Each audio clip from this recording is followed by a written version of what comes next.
lá em Neemias. Abre sua Bíblia comigo lá em Neemias. Neemias. Eu venho estudando muito sobre oração nesse último tempo, irmãos. E nós precisamos de uma oração que mova a igreja, as missões, que mova o nosso coração. Então, Neemias, capítulo 1. Neemias 1. Está na sua Bíblia aí. Pode abrir com fé que você vai achar. Na Bíblia eletrônica é mais fácil, né? N-E, Neemias.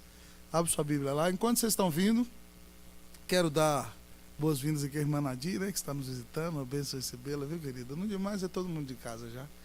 Neemias, capítulo de número 1. Nós vamos fazer, amados irmãos, do versículo 1 até o versículo de número 11, uma leitura responsiva. Versículo 1 até o versículo 11. Neemias 1. Diz assim a palavra de Deus. Todos leiamos responsivamente. As palavras de Neemias, filho de Acalias, no mês de Quisleu, no ano 20º, estando eu na cidadela de Suzã.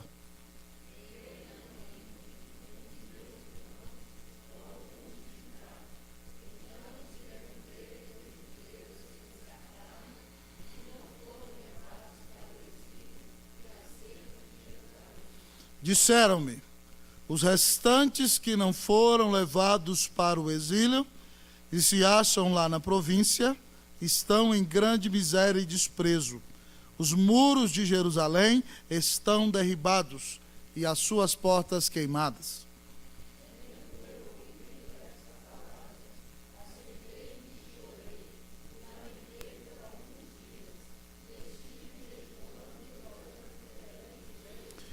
E disse, Senhor, Deus dos céus, Deus grande e temível, que guardas a aliança e a misericórdia para com aqueles que te amam e guardam os teus mandamentos.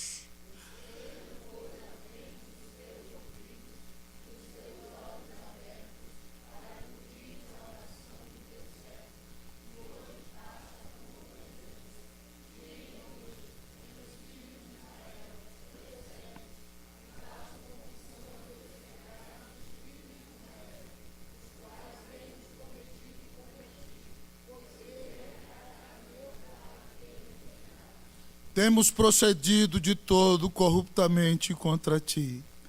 Não temos guardado os mandamentos, nem os estatutos, nem os juízos que ordenaste a Moisés, teu servo.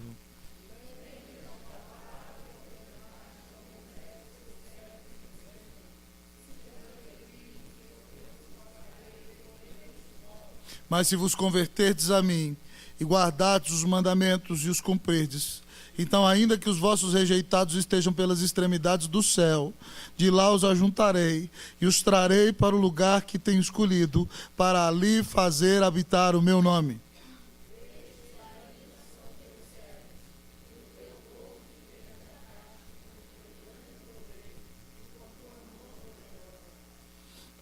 Senhor, leiam todos comigo 11, irmãos.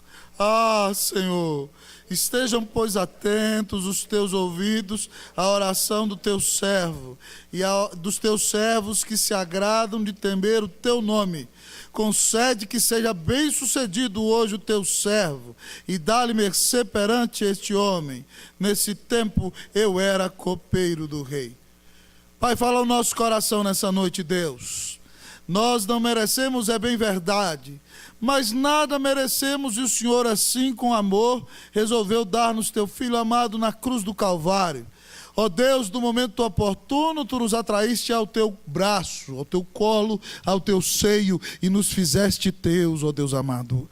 Ó Deus, e hoje, nesse momento, como igreja, o Senhor nos permite estar em conferência missionária e nos dá a bênção de estudar esse tema tão precioso que é a oração. Ó Deus, sem oração nós nada somos. Ó Pai, a prioridade dos apóstolos era, antes da própria palavra, a oração. Ó Deus, a igreja só vive quando ela busca em oração. Ó Deus, sem ti o Senhor diz que nada podemos fazer. Ó Senhor, nós só podemos de fato ser instrumento na obra missionária se somos um povo que ora por missões e intercede por missões. Então, Deus, que o espírito de oração, o espírito do Trino Deus, sopra a palavra sobre nossos corações nesta noite. Que tenhamos um momento especial com o Senhor, de renovo, de alegria, de paz. Ó Deus, aqueça o nosso coração e move a nossa igreja à oração. Nós te pedimos em nome de Jesus, ó Deus. Amém, ó Pai. Podeis assentar, amados irmãos. Queridos irmãos e irmãs, no ano de 1854, na Pensilvânia, na cidade de Harrisburg, houve um grande avivamento espiritual. Centenas de pessoas se converteram. E o trabalho foi tão abençoado que eles organizaram a segunda igreja presbiteriana de Harrisburg. E o avivamento foi tão poderoso, tão ungido, que Deus começou a chamar, naquele momento, alguns jovens homens para o ministério. E lá no hall de membros de 1854, da organização da Igreja Presbiteriana de Harrisburg, está um rapaz que faz a sua profissão de fé e já logo confessa que tem o seu chamado para o ministério. E o nome daquele moço é simplesmente Ashbel Green Simonton. Simonton, amados irmãos, o missionário que Deus chamou para plantar a nossa igreja no Brasil, professou a sua fé e se sentiu chamado para o ministério num contexto de avivamento, num movimento que nasceu da oração. Se nós queremos ser uma igreja missionária, se nós queremos ser uma igreja abençoadora, se nós queremos ser uma igreja que faz a diferença, nós temos que entender que o motor de Deus para mover a obra missionária é a oração. Que, amados irmãos, a combustão que queima para mover a locomotiva da obra missionária só vem por meio de uma séria vida de oração. E se nós queremos ser uma igreja missionária, uma igreja viva, uma igreja que faz a diferença no mundo, nós temos que ser uma igreja de oração. Porque é impossível desenvolver a missão se nós não buscamos a Deus em oração. E no texto que lemos, queridos irmãos e irmãs, nós encontramos um homem chamado para uma grande missão. O nome dele é Neemias, copeiro do rei. Ele bebe o vinho antes do rei beber. Ele é um homem extremamente influente. Ele é um judeu rico e próspero. Mas Deus, no ano 447 a.C., o usa para voltar a Jerusalém, construir a muralha que está destruída e para ser o líder que governa o povo na sua restauração. O povo já tinha voltado do exílio há mais de 90 anos, só conseguiram construir o templo, mas com grande depressão a muralha está destruída. E qualquer um pode entrar e destruir Jerusalém. E Deus levanta esse homem para uma missão preciosa, de construir as muralhas da cidade de Deus, de proteger o povo de Deus, de ser o líder que vai preparar aquele povo pelo qual virá o Messias. Neemias, amados irmãos, é chamado para a missão. E ele começa, nesse capítulo tão precioso, o seu preparo para a sua obra missionária com oração. O tema da conferência é a oração que move missões. E hoje, então, eu quero falar com vocês sobre o verdadeiro intercessor. Se oração move missões, cada um de nós, como membros desta igreja, tem que ser um verdadeiro intercessor. Neemias é nosso exemplo. E o texto nos diz desta noite, amados irmãos, que o verdadeiro intercessor é um homem compassivo. Repita comigo, vamos lá. O verdadeiro intercessor é um homem compassivo. Versículos de 1 a 4. Presta atenção na sua Bíblia. As palavras de Neemias, filho de Acalias, no mês de Quisleu, no ano 20º, estando eu na cidadela de Suzã. Vocês o 2.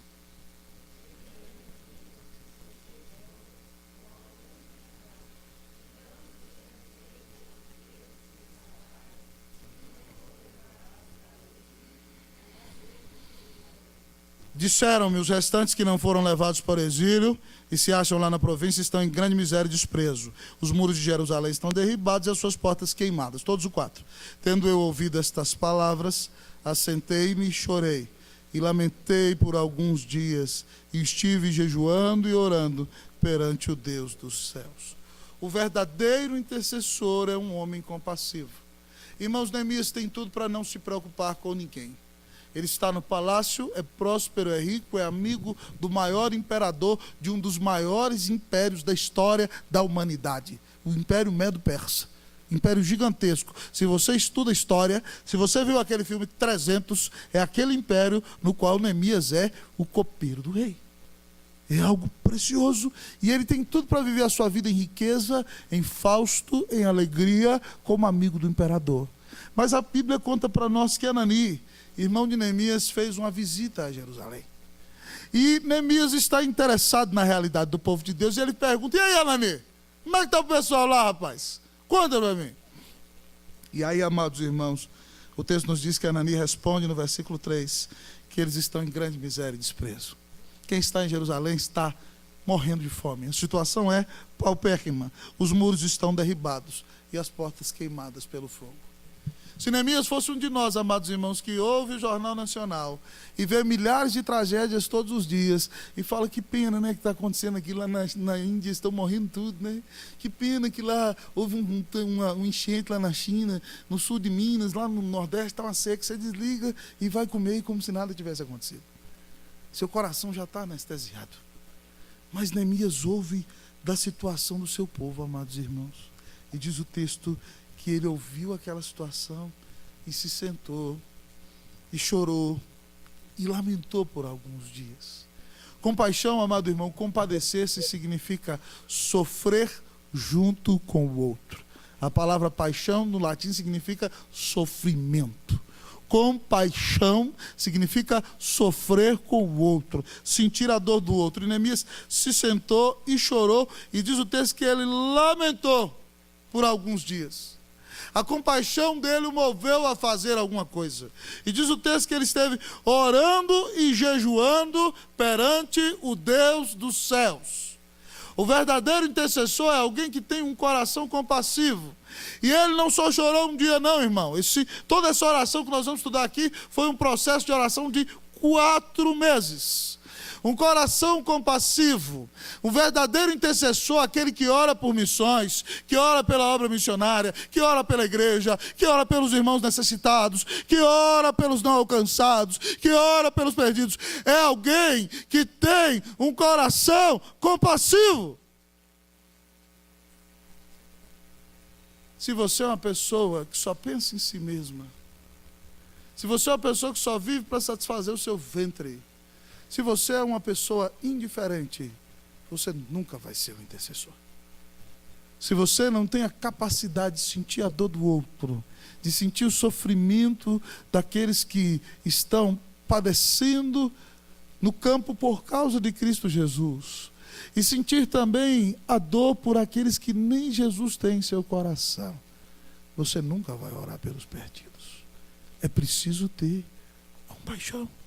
A Bíblia nos conta, amados irmãos, que Jesus um dia curou, pregou, e num grande avivamento olhou para a multidão, e a Bíblia diz que ele se compadeceu dela, porque eram ovelhas aflitas e exaustas que não tinham pastor.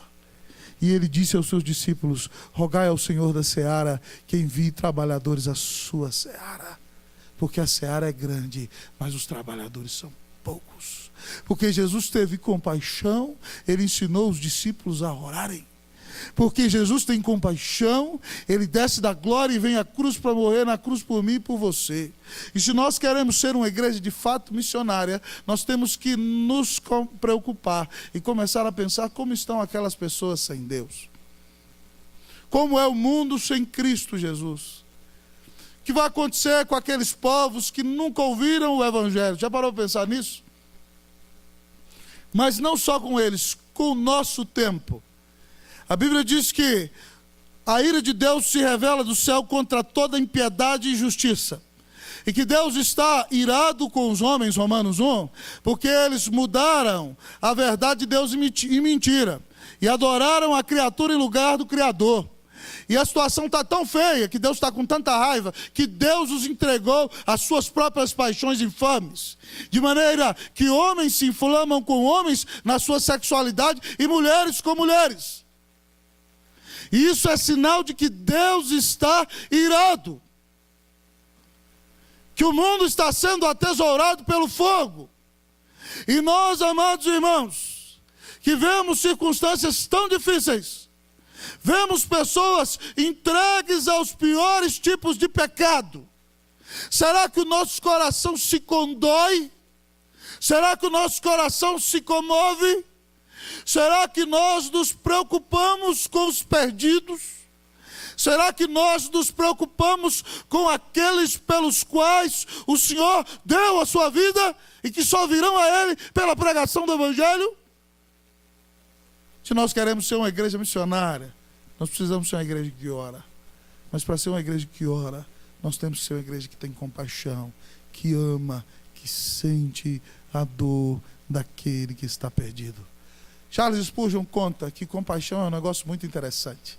Ele disse que certa vez estava na rua, houve um acidente, um homem vinha na sua carruagem, e a carruagem tombou e caiu no buraco, e houve então um desmoronamento de areia, e a areia cobriu aquele homem, e aí então estavam todos ali tentando, ajudando a cuidar, e de repente chegou um homem ali, um aristocrata com a mão no bolso, assoviando. O que está acontecendo por aí?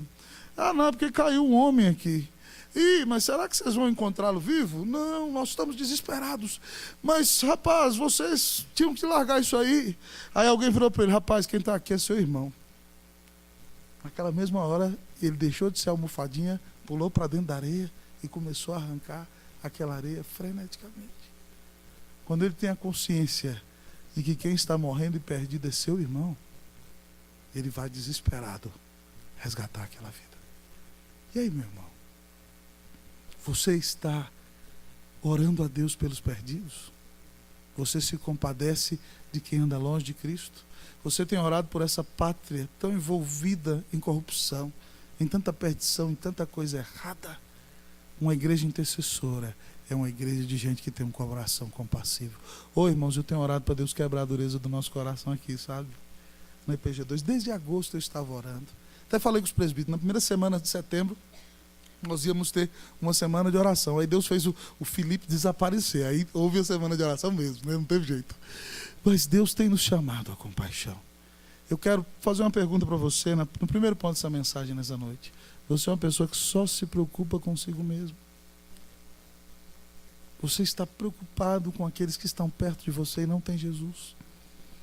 Você se preocupa com aqueles que estão longe de Deus, estão debaixo da ira de Deus, estão sofrendo o peso da mão do Eterno? Neemias se preocupa com o povo que está sofrendo, e por isso ele ora. O verdadeiro intercessor é um homem compassivo. Que Deus faça de nós homens e mulheres compassivos. Amém? Em nome de Jesus. Amém? Amém. Fala: Senhor, dá-me compaixão. Vamos falar? Vamos lá? Senhor, dá-me compaixão em nome de Jesus. Mas, irmãos, o texto continua a nos dizer que o verdadeiro intercessor, além de ter um coração compassivo, o verdadeiro intercessor reconhece quem é Deus. O verdadeiro intercessor reconhece quem é Deus. A oração move missões. E se nós queremos ser uma igreja missionária, nós temos que orar. Mas para orar, amados irmãos, o texto diz que o verdadeiro intercessor reconhece quem é Deus. Versículo de número 5. Leia, por favor. 1, 2, 3, podem ler. Não, esse A não foi direito. Vamos ler com exclamação? Como é que é? Vamos lá. E disse: ah, Senhor, Deus dos céus, Deus grande e temível, que guarda as alianças e a misericórdia para com aqueles que te amam e guardam os teus mandamentos. Não é uma oração almofadinha. Não é uma oração de quem é chiquérrimo. É uma oração de quem está gemendo na alma. Ah! Eu não sei se você já orou assim. Já orou assim? Tem dia que a coisa está tão feia para o seu lado e fala: oh Deus! Né? Tem dia que você sai do salto. Tem dia que você ora: amantíssimo, eterno, né? Esplendorosíssimo Deus. Você ora assim, né? Eu falo assim: Deus. Ainda dá uma suviadinha assim. Mas tem dia que a coisa aperta que você fala: ah, Senhor! É assim que Neemias ora, irmão. E ele derrama a alma. E ele rasga o coração para mostrar pra gente que teologia boa não é contra coração fervoroso. Ele começa: ah! E aí entra a teologia. Senhor, o Deus do pacto. Deus dos céus. Um dos nomes de Deus, Altíssimo. Deus é o Altíssimo, aquele que está sobre tudo e sobre todos. Mas ele vai falar, Deus grande. Ele usa aqui um atributo de Deus que é a infinidade de Deus. Que Deus está em todos os lugares, com todo o seu ser, em plenitude. E ele não só está totalmente enchendo o universo, mas transcende o próprio universo. O grande Deus, que é transcendente e imanente. E ele diz, temível. O seu Deus é o Deus reverenciável. É o Deus que você treme diante da palavra dele. E aí ele diz assim, apesar de ser esse grande Deus, o Senhor guarda a aliança. É o Deus que tem um pacto com o seu povo. E guarda não só a aliança e a misericórdia para com aqueles que te amam e guardam os teus mandamentos. É o Deus, querido irmão, querida irmã, que tem um pacto com o seu povo, que vai ser fiel ao seu pacto, mas não só isso, vai ter misericórdia do seu povo, daquele povo que anda com ele, e que ainda que tropece, guarda a sua aliança e guarda o seu mandamento. Querido irmão, querida irmã, esse homem reconhece quem é Deus. Ele não está orando para um Deus fraquinho. Ele não está orando para um Deus que o povo diz, Deus é o decreto. O Deus dele não é esse Deus não, irmão. Porque ninguém decreta nada para Deus.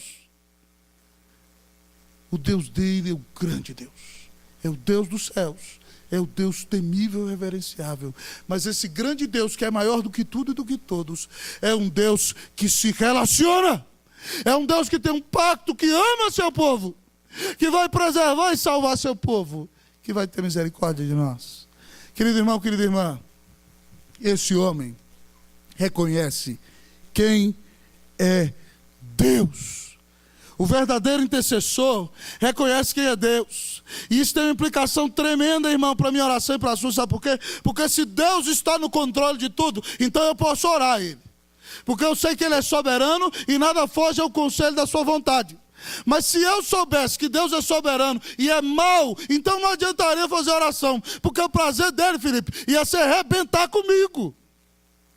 Mas esse Deus que é dono de tudo, é o poderoso dos poderosos, é o soberano dos reis da terra, é um Deus bom, que tem um pacto comigo, que se casou com o seu povo, que tem misericórdia de nós e que nos abençoa na caminhada. Nós podemos orar por causa de quem Deus é, amados irmãos, porque conhecemos esse grande Deus, porque sabemos que nada foge ao conselho da sua vontade, e porque sabemos que Ele nos ama e deu seu Filho na cruz para morrer por amor de nós. Meu irmão, o que o texto está dizendo aqui para nós é o seguinte, que aquele que sabe a melhor teologia é o que tem que orar mais. Aquele que verdadeiramente conhece as Escrituras tem que ser o que ora mais, porque ele sabe quem Deus é, e ele sabe que Deus está no trono, e ele sabe que esse Deus que está no trono tem um pacto com o seu povo e não vai abandonar seu povo. Quem conhece Deus tem que orar mais. Agora, se você conhece só sobre Deus, vai ser difícil orar sequer um pouquinho. Eu quero saber para você, você conhece o Deus da Bíblia? Você teme diante desse Deus? Você entende que esse Deus é o soberano dos reis da terra? Você tem comunhão com Ele? Você busca o Senhor como soberano Deus, como aquele que deu Jesus para morrer na cruz por você, como aquele que te carrega no colo, que cuida da tua vida, que te abençoa, que nunca vai te deixar, que vai sempre te sustentar na caminhada e que faz todas as coisas da melhor maneira que lhe agrada para abençoar a tua vida. Oh, meu querido, oh, minha querida, nós precisamos reconhecer quem Deus é. Lembra lá de Isaías? Eu preguei aqui domingo de manhã. Quando Isaías vai enfrentar um ministério muito difícil, ele vai pregar, as pessoas não vão se converter, ele vai ser perseguido, vai ser insultado. No final da sua vida, depois de 50 anos de ministério, por um reizinho adolescente louco, é cortado no meio de uma árvore, cerrado no meio. Um dos maiores pregadores da história da humanidade Como é que esse homem vai realizar esse ministério? É só tendo aquela visão que no ano da morte do rei Uzias eu vi o Senhor assentado sobre um alto e sublime trono, e as abas de suas vestes enchiam o templo. Serafins estavam por cima deles, e eles tinham 6 asas, com 2 cobriam o rosto, com 2 cobriam os pés, e com 2 voava, e cantavam uns para os outros, dizendo: Santo, Santo, Santo é o Senhor dos exércitos, toda a terra está cheia da sua glória. É só quando nós cremos que o nosso Deus é soberano, é santo, é bom e enche toda a terra com a sua presença e nos ama, que nós seremos um povo de oração. Irmãos, a oração é tão importante na história dessa igreja que o maior teólogo de nossa igreja, João Calvino, nas suas Institutas, o assunto que ele gasta mais espaço para falar é oração. Dá uma olhada nos 4 livros. Ele fala sobre oração mais do que tudo. Porque quando você conhece Deus, não tem como você não orar. Quando você sabe quem Deus é, quando você confia no seu Deus, você vai viver orando todos os dias. Oh, meus irmãos, eu me lembro de Spurgeon. Outro dia eu li uma frase preciosa dele. Ele dizia assim, olha, Spurgeon foi um homem muito estudioso, irmãos. Spurgeon lia, só para você ter ideia, 8 livros por semana. Era o pastor mais famoso do mundo e um dos homens mais famosos do seu país. Você sabe que a Inglaterra é parlamentarista e tem primeiro-ministro, né? E na época de Spurgeon, o primeiro-ministro era Gladstone. E certo dia, então, um professor foi ao colégio e chegou para as crianças da 3ª série e perguntou assim: qual o nome do primeiro-ministro da Inglaterra? E a criança levantou e respondeu: Charles Spurgeon. Não era Gladstone, mas era um pregador famoso.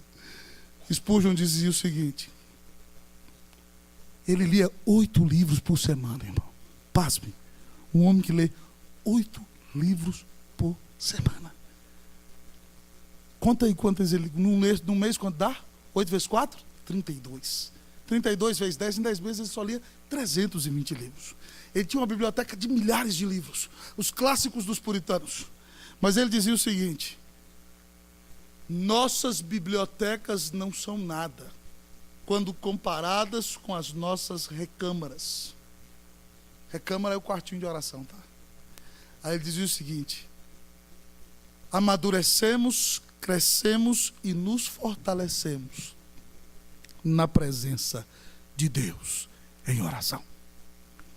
Você não é nada se você não ora. Mas quando você ora, você está em comunhão com Deus eterno. Então, meus irmãos, nós precisamos orar.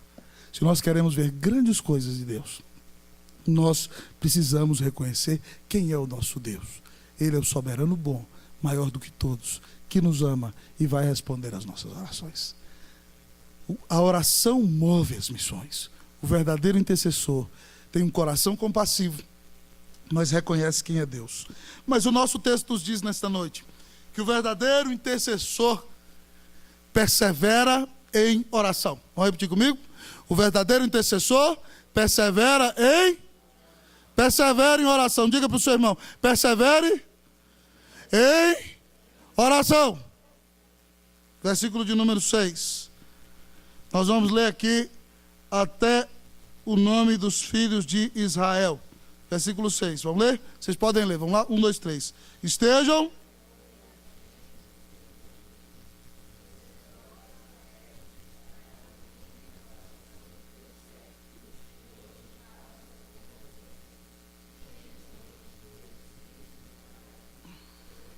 Até aí. Dia e noite pelos filhos de Israel, teus servos. Presta atenção, Neemias diz: Senhor, abre os teus ouvidos, Senhor. Olha o jeito que ele fala com Deus, bem gráfico, né? Esteja atento aos teus ouvidos, abre os teus olhos, Senhor. Sabe por quê? Porque eu estou orando, Senhor. E aí ele diz para nós que ele não fez só uma oração, não. Ele falou assim: Deus, liberta aquele povo lá. Às vezes a gente ora por missões assim, né? Deus, abençoa o Chico e a Rose lá. E aí você nunca mais ora, né? Deus abençoa aquele povo lá na província de Orissa, na Índia, que é perseguido todos os dias. E você nunca mais ora. E esquece. Mas Neemias, olha como é que ele ora aqui. Para acudires a oração do teu servo, que hoje faço a tua presença, que hora? Dia e noite. Dia e noite.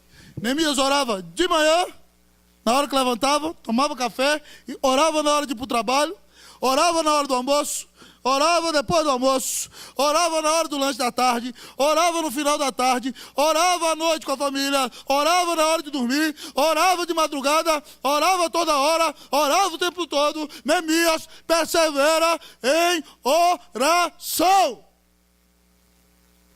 pelo povo de Deus.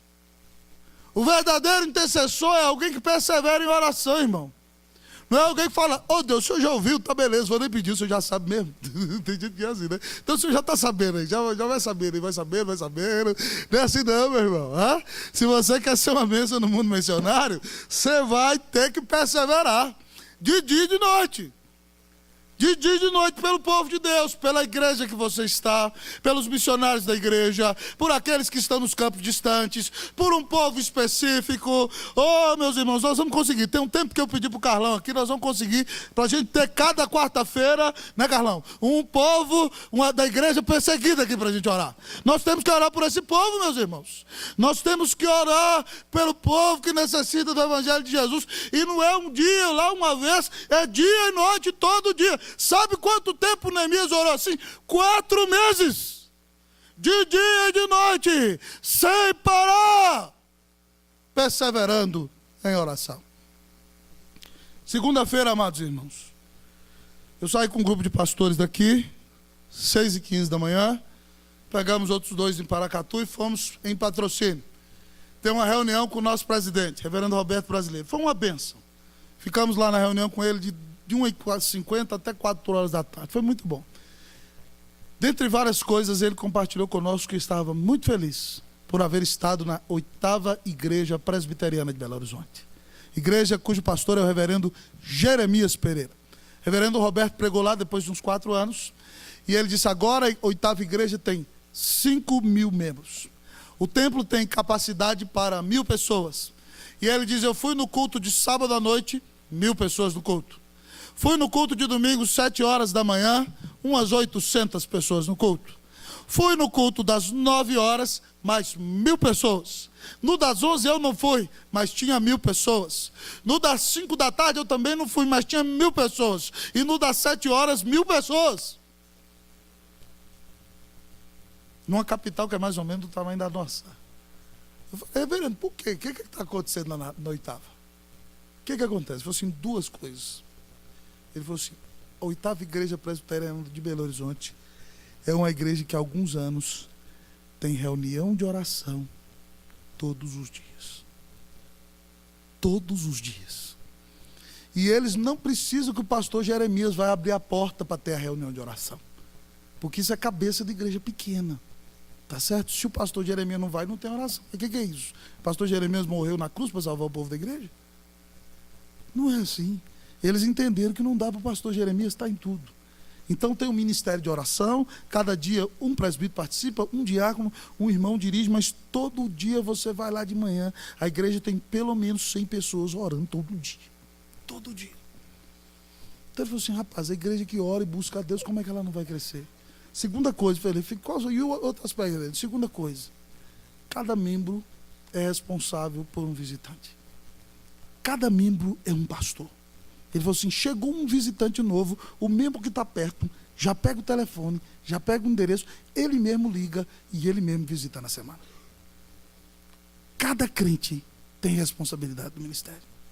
Ele falou assim, depois que eles começaram a fazer isso, a igreja não parou de crescer. Porque cada crente tem essa noção, ele já liga, já visita com o outro, leva para um diácono, já encaminha para o grupo familiar da igreja durante a semana, e a igreja cresce. Quando a igreja depende de Deus, e quando cada crente é um ministro, não tem como a igreja não crescer, meus irmãos. E nós queremos ser uma igreja que abençoe a cidade. Nós precisamos orar de dia e de noite. Irmãos, eu oro a Deus, para que na nossa igreja, certo? Não tenha só semanas de oração, que eu clamo meus presbíteros e a gente veio junto para ter semana de oração de manhã ou à noite. Mas que haja gente aqui nessa igreja que entenda que quando está orando, está fazendo um grande bem à obra de Deus.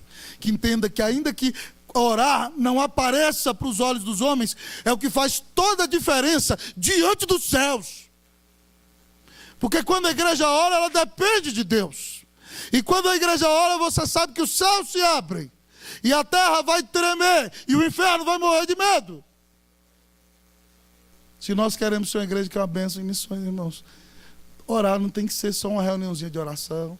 Não tem que esperar o Felipe desaparecer para orar. Não tem que esperar alguém ter câncer para orar. Ou uma criança nascer com risco de morte para orar. Orar tem que ser nosso estilo de vida.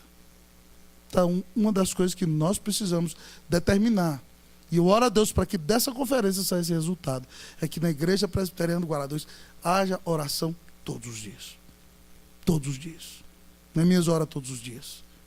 O verdadeiro intercessor tem que orar todos os dias. O texto diz para nós, amados irmãos, que o verdadeiro intercessor, além de tudo que nós já vimos aqui, confessa os pecados. Vamos falar comigo? Vamos lá? O verdadeiro intercessor confessa os pecados. Eu vou ler a segunda metade do 6, eu sei o 7 e é isso aí. Vamos lá. A segunda metade do 6 diz assim: e faço confissão pelos pecados dos filhos de Israel, os quais temos cometido contra ti, pois eu e a casa de meu pai temos pecado. Vocês o 7.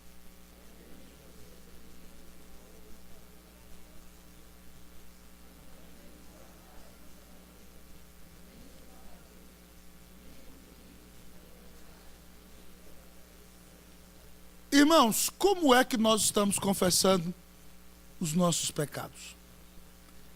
Pastor Augusto Nicodemos pregou aqui esse ano sobre o pecador quando é apanhado no seu pecado e confessa. E ele contou de um camarada que confessava as prestações, né?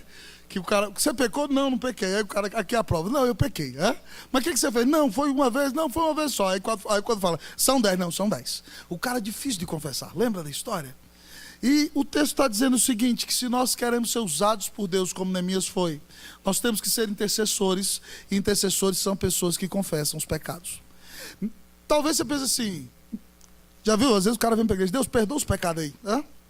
Eu não lembro, não, o senhor lembra, vai perdoe de pacotão assim, ó, vum, perdão por atacado, vai perdoando aí, vai perdoando, né? O cara vem no domingo, senhor, foi tantos essa semana que eu não lembro, então perdoa todos aí, em nome de Jesus, amém, estou arrependido, o cara nem sente dor pelo pecado, não tem nem vergonha na cara, a cara nem queima, é tão sem vergonha a cara de pau que fala, Deus vai perdoando aí, tá beleza, e tá, né? Neemias não faz assim não, irmão, ele pede perdão pela nação. Ele diz aí, ó, olha para você ver comigo, versículo 6. Perdão pelos pecados dos filhos de Israel. Tudo bem, você fala, não, Deus, perdoa os pecados do povo brasileiro. Você ora assim, povo corrupto, povo prostituído, maridos que traem suas mulheres, mulheres que traem seus maridos, povo que rouba, que vive na prostituição e tal, no engano. Tudo bem, pelo Brasil, é fácil pedir perdão pelos pecados do Brasil. Não, pastor, mas a nação de Israel é a igreja. Deus, perdoa os pecados da igreja. Ei, Deus, a igreja muitas vezes não ama, a igreja não ora, a igreja é indiferente, né? Tem gente que gosta de descer o pau na igreja e esquece que ele mesmo é a igreja. Se a igreja é do jeito que é por causa dele, né? Se ele não fosse do jeito que é, a igreja não seria como é, né? Mas dessa maneira, Deus perdoa os pecados da igreja. Tá certo, tem que pedir perdão pelos pecados da igreja. Mas aí Neemias fala que é a casa do meu pai, né? Opa! Tem que pedir perdão pelos pecados da minha família. Pai, você não pode ficar passando a mão nos pecadinhos do seu filho, não.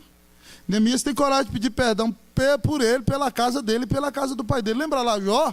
Jó sacrificava lembrando dos pecados dos filhos. Deus, toma aqui essa ovelha, porque eu não sei os pecados que os meninos lá em casa cometeram, mas vai perdoando, Deus, em nome de Jesus. Tem pai que faz vista grossa para os pecados do seu filho. A Bíblia ensina que a gente tem que pedir perdão. Né? Não fechar os olhos para os pecados dos nossos filhos, mas confrontá-los e como pais e família levá-los a pedir perdão a Deus. Mas Neemias não fica só na família dele não, irmãos. Ele traz para o âmbito pessoal. Eu tenho pecado. E aí, irmão querido, ele não é vago não. Ele diz assim, ele vai direto no assunto. Ele diz, tenho procedido de todo corruptamente. Deus, a coisa está feia. É pecado do cabelinho da sobrancelha até a sujeira do dedão do pé. É tudo, Deus. Não temos guardado os teus mandamentos. Ele é específico. Eu não estou obedecendo nada, Deus. Os teus estatutos, nem os teus juízos que ordenaste a Moisés, teu servo. Deus, nós somos um povo cara de pau. Nós desobedecemos a palavra, nós não temos vivido o evangelho, nós não temos andado direito. Irmãos, Deus é um Deus santo. Não se engane, de Deus não se zomba. Cuidado se você está vivendo uma vida de pecado, porque o Eterno pode pesar a mão dele sobre você. E ai de você, se você estiver brincando com o Todo-Poderoso. Como é que nós devemos lidar com o pecado? É confessando, irmão. Você é pecador, não se ache bonitão, não se ache melhor do que todo mundo, não se ache de uma casta e nível espiritual superior. Você é pecador. E os seus pecados ofendem a santidade de Deus. A sua indiferença, o seu orgulho, a sua dureza, a sua frieza, a sua apatia ofendem a santidade do Senhor. E você precisa se arrepender dos seus pecados. Lembra Davi dizendo: enquanto eu calei os meus pecados, envelheceram os meus ossos e meus constantes gemidos todo dia, porque dia e noite pesava sobre mim a mão do Senhor, e o meu vigor se tornou em sequidão de estio. Disse: confessarei ao Senhor as minhas transgressões, e ele confessou e disse: tu perdoaste a iniquidade do meu pecado. 1 João 9, a gente canta: se confessarmos os nossos pecados, Ele é fiel e justo para nos perdoar os pecados e nos purificar de toda injustiça. Irmão, Deus não tem ilusão achando que você vai ser perfeito, não. Mas Deus quer que você seja honesto e reconheça o seu pecado, e se arrependa do seu pecado, e peça perdão pelo seu pecado. E meu querido irmão, clame a Deus para te purificar do teu pecado, para você ser uma bênção. Esses dias eu fiquei muito feliz. Estava lendo uma notícia sobre o Chile, e os evangélicos se reuniram num evento público, convidaram as autoridades do país e pediram perdão publicamente à nação chilena por terem sido partícipes e cúmplices na ditadura de Augusto Pinochet. Em algumas mortes que aconteceram naquela nação, a igreja evangélica fechou os olhos, e mesmo não concordando com a política equivocada, do outro lado, a igreja fechou os olhos e foi cúmplice das mortes. E hoje os líderes se levantam e dizem para a nação chilena: perdoe-nos, nós pecamos como cristãos, nós não deveríamos estar mancomunados com esse tipo de coisa. Nós precisamos pedir perdão por muitas coisas, meus irmãos. Nós temos que levar o nosso Deus a sério. Quero fazer uma pergunta para você. Há pecado em sua vida nessa noite? Você lembra do pecado de Acã? Israel perdeu a guerra para um povinho ridículo, porque havia uma pessoa em pecado no arraial. O povo de Deus não vai ser abençoado se houver pecado no meio desse povo. Há pecado na sua vida, irmão. Há pecado escondido. Você roubou e não falou para ninguém. Você entrou lá num conluio no seu trabalho e se envolveu num processo de corrupção. Você é casado e está enganando a esposa, irmão, achando que ninguém está vendo. O Espírito Santo está vendo. Você jovem está tendo um namoro do qual até Deus tem vergonha. Como é que está a sua vida nessa noite? Meus irmãos, nós só vamos fazer alguma diferença no mundo espiritual se nós formos um povo quebrantado, que se humilha, que tem nojo do pecado e que confessa o seu pecado na presença de Jesus. O verdadeiro intercessor confessa os seus pecados. Essa noite é noite de confissão, irmão. Deus não te trouxe aqui à toa. Deus não fez você vir aqui ouvir essa mensagem do seu pastor um pouco mais extensa. Não, meu irmão. É para o seu coração se quebrar. É para haver arrependimento em nome de Jesus. Nós vamos caminhando.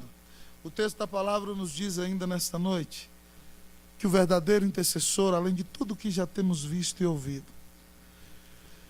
o verdadeiro intercessor conhece as promessas da palavra. O verdadeiro intercessor lembra das promessas da palavra. Lembre-se, o tema da conferência é a oração que move missões.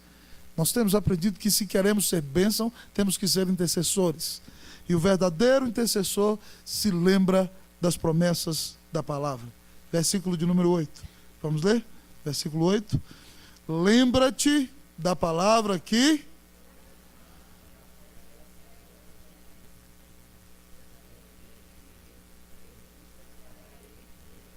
9.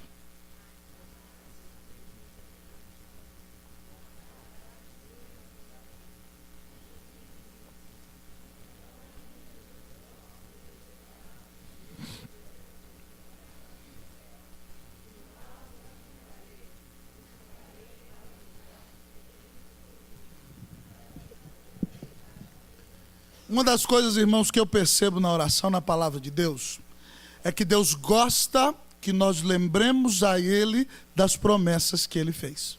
É impressionante.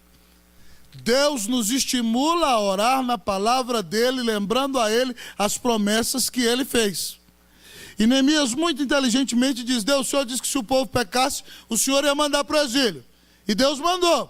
E nós ficamos mais de 70 anos em escravidão. Mas Deus, lembra lá de Moisés, um cidadão que o Senhor chamou? Ele escreveu um livro de Deuteronômio, Deus. E lá naquele livro de Deuteronômio, no capítulo 30, versículos de 1 a 5, lá o Senhor falou o seguinte: que se o povo se arrependesse e se prostrasse, o Senhor ia trazer todo mundo de volta do exílio, ainda que eles estivessem nas extremidades do céu, ainda que estivesse na lua, ainda que estivesse em todos os rincões do mundo, o Senhor ia trazer todo mundo de volta e restaurar o teu povo. Deus, o Senhor prometeu, não esquece não, Deus, para a glória do teu nome. Em nome de Jesus, lembra-te das tuas promessas. Ele se lembra da palavra de Deus. Ele se lembra das promessas da palavra de Deus. Irmão, para orar você tem que lembrar do que Deus promete na palavra dele. Lembra lá que Deus promete na palavra dele? Se o meu povo, vamos falar comigo esse versículo? Se o meu povo, que se chama pelo meu nome, vamos lá? Se humilhar, e orar, e me buscar, e se converter dos seus maus caminhos, então eu ouvirei dos céus, perdoarei os seus pecados, e sararei a sua terra. Deus promete. Se nós nos humilharmos, orarmos e o buscarmos, Ele, além de nos perdoar, vai nos dar restauração. Mas sabe o que Deus prometeu para o profeta Jeremias em 33:3 de sua profecia? Invoca-me-te, ensinar-te-ei coisas grandes e ocultas que tu não sabes. Invoca-me, eu vou te responder. Mas sabe o que Jesus prometeu para você e para mim? Pedi e dá-se-vos-á. Vamos falar comigo, quem sabe, vamos lá. Pedi e dá-se-vos-á. Buscai e achareis. Batei e abri-se-vos-á. Pois todo que pede, todo que busca e todo que bate, abri-se-lhe-á. Vai orar, crente. A Bíblia está cheia de promessas para você. A Bíblia é cheia de bênçãos para você, que só virão como resposta de oração. E nós, amados irmãos, muitas vezes não temos recebido grandes bênçãos espirituais porque não oramos. Irmãos, a graça da oração não é que a oração muda Deus, não, irmão. A oração muda o nosso coração. A oração, irmão, traz o céu à terra. Eu gosto da oração, sabe por quê? Porque a oração é o meio pelo qual Deus resolveu soberanamente trazer algumas de suas bênçãos à existência. Alguns dos decretos eternos de Deus só serão concretizados através da oração. Porque Deus é o Deus que predestina os fins e os meios.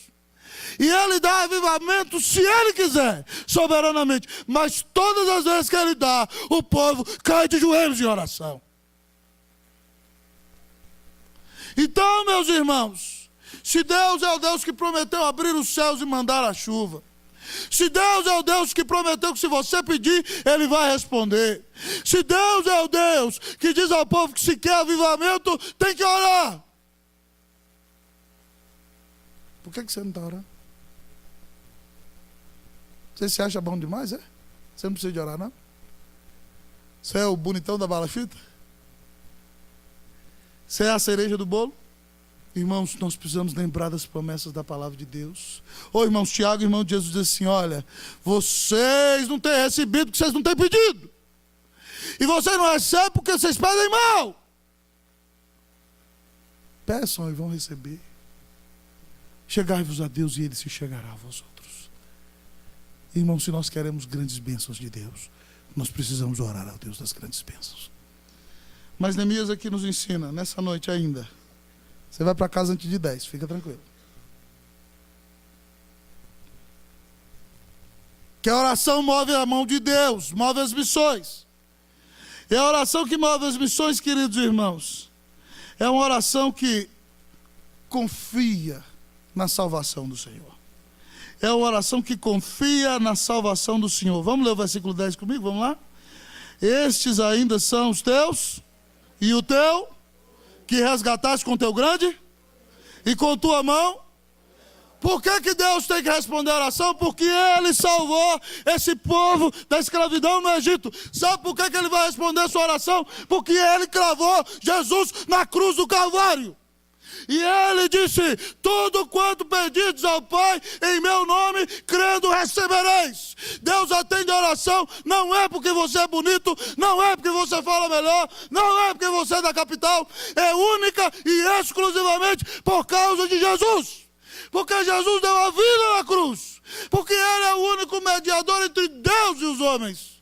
Porque Ele pagou pelos nossos pecados na cruz. E quando Ele morre, Ele abre a porta dos céus. Ele nos dá livre acesso à sala do trono. E por causa da sua obra, da sua justiça, Deus vai responder às nossas orações. Esse é o teu povo que o Senhor resgatou, Deus. Neemias diz: o Senhor salvou teu povo, Deus. Meu irmão, é por isso que você ora em nome de Jesus. Quem não ora em nome de Jesus não sabe orar. Porque Deus só aceita a oração em nome de Jesus. Significa, é só por causa de Jesus, não é por sua causa não. É por causa de Jesus. Então ore em nome de Jesus. Confie que Deus vai responder sua oração, sabe por quê? Porque Jesus morreu na cruz pelo seu povo. E em último lugar, nessa noite, nós aprendemos do nosso texto que a oração move as missões e o verdadeiro intercessor, além de tudo que temos visto, o verdadeiro intercessor se dispõe nas mãos do Senhor. O verdadeiro intercessor se dispõe nas mãos do Senhor. Versículo de número 11. Leamos todos o último versículo dessa noite.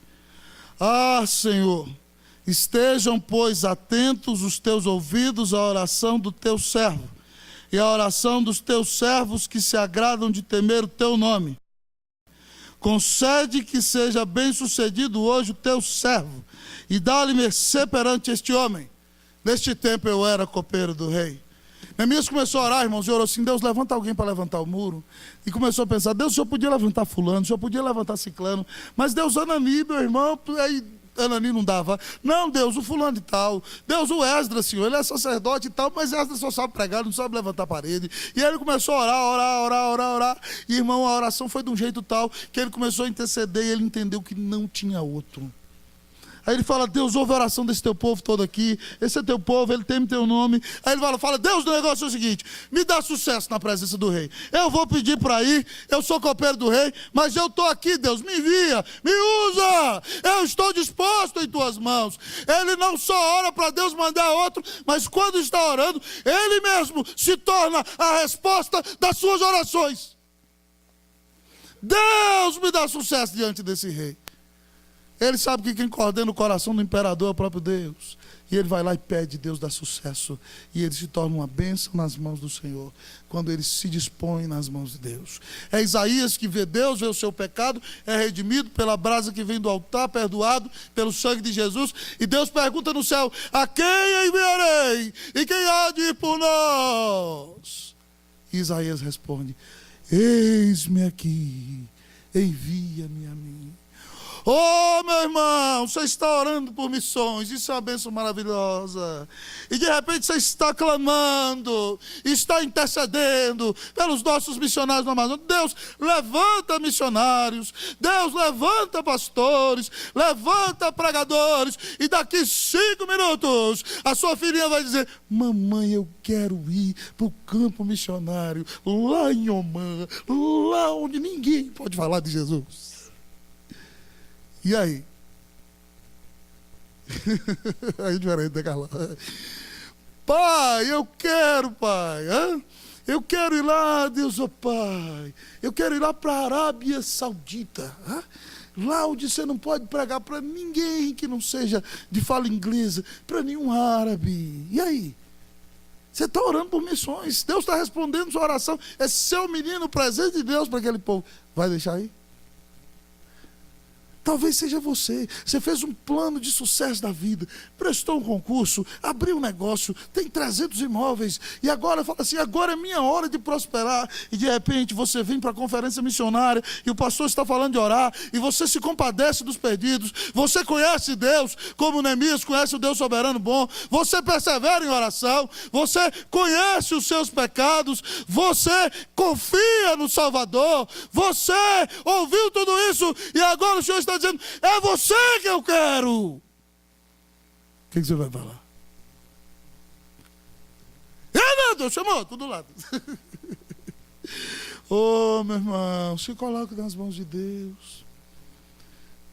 Mude ouvir um sermão do qual Varley pregava no Hyde Park em Londres, numa tarde ensolarada, e o homem dizia, o mundo está para ver o que Deus pode fazer através de um homem totalmente entregue em suas mãos. O mundo está para ver o que Deus pode fazer e através de um homem entregue em suas mãos. E Mude, sapateiro e letrado, ouviu aquela mensagem e disse, eu sou esse homem. E ganhou mais de 1 milhão de almas para Jesus.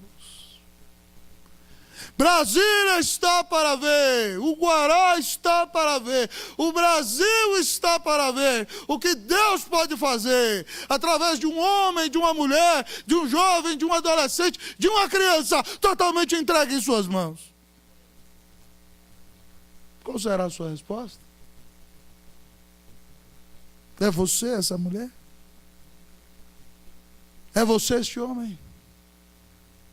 Se você acredita que Jesus Cristo é Deus, e Ele morreu por mim, por você e pelo seu povo, não existe limites para servi-lo.